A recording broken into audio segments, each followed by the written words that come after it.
your dad. I understand you guys are painfully close, to use words that were shared with me, reliant on one another and depend on each other in a weird way. Oh, I'm not a grown up.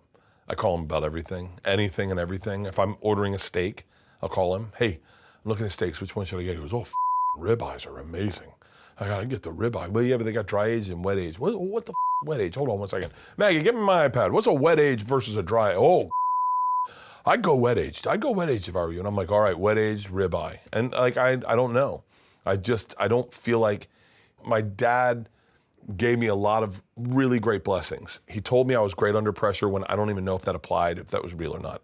He taught me how to apologize. If I ever said, my dad would always be a contrarian. Like when the Iraq war broke out and I was like 17 years old, I came home angry that we were at war. My dad's like, shut your mouth. You have no idea what that man's doing to his people. Go to your room until you realize why you're an idiot. And so I was forced at 17 to sit in my room and figure out why and I was like, well, I don't know what I'm talking about. And that must be why I'm an idiot. But my dad always taught me how to apologize. That's why I'm really good in my relationship with Leanne, is I am very accountable. Like I am very self-correcting, and I can actually be in a fight with her and go, hold on, you're right, I f***ed up, I'm sorry. And then she won't, like sometimes she won't allow it. She's like, hold on, I ain't done, hold on. You're not really sorry. And I go, no, I really f***ed up, I'm sorry. To what extent was the downside of some of that growing up, though, that it like stopped you from having opinions and made you less confident in decisions? Well, that's why I don't talk about politics on stage. Because if I do say anything about politics, I hear my dad immediately go, that's the dumbest thing I've ever heard. Do you know why that's dumb? Do you know why what you're saying is stupid?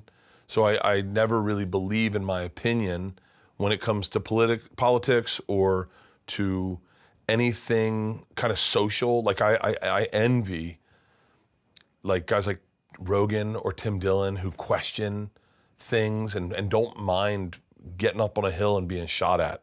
Like they don't mind. Like I don't say a word. Because I hear my dad in my head go, hold on, that vaccine saved a lot of people. I go, okay, all right. Yeah, I'll get it. Okay, like sure. Like I don't know, I'm not a contrarian. I just kind of go, yeah, I get it. And so then I choose weird things to talk about because that's where I feel my comfort, you know? So, or oversharing my life but yeah, like I envy those dudes who can talk wild about politics and sound confident and don't mind getting in a fight with people because I always hear the other side of the opinion as if it's my dad.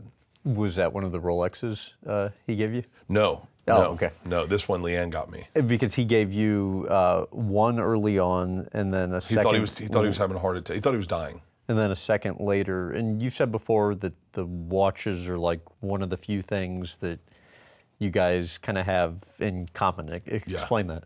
I'll show him a watch. He'll be like, whoa, that's I love rose gold. Oh, the brown face is beautiful, buddy. Let me see that. Oh, your wrist is so big. Like it's weird, our connection.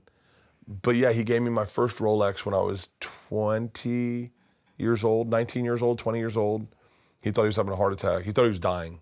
His cardiologist told him two things. And what do you remember, like him saying to you? And he said, please leave the house. What do you mean? My cardiologist says you're killing me. Please leave the house. Really? Yeah. I was a pain in the ass. I was growing my hair out. He hated it. I was partying because I was in college. I was home. I had a job at CDB's in Tampa, and his buddies owned CDB's. That's how I got the job, and they wanted to fire me. And at one point, I just quit. My dad's like, what the f***, you quit? No one quits. And he was going through these cardiac infarctions or whatever, and they thought he was dying.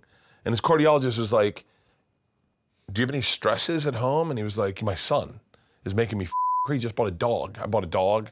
My dad's like, what the are you buying a dog for?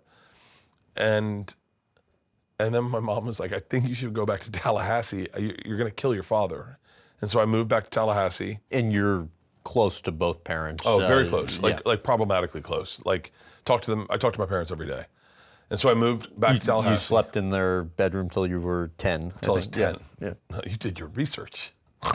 Then slept in your sister's bedroom. Then slept in my sister's bedroom until I was 14. And then around the time I wanted some private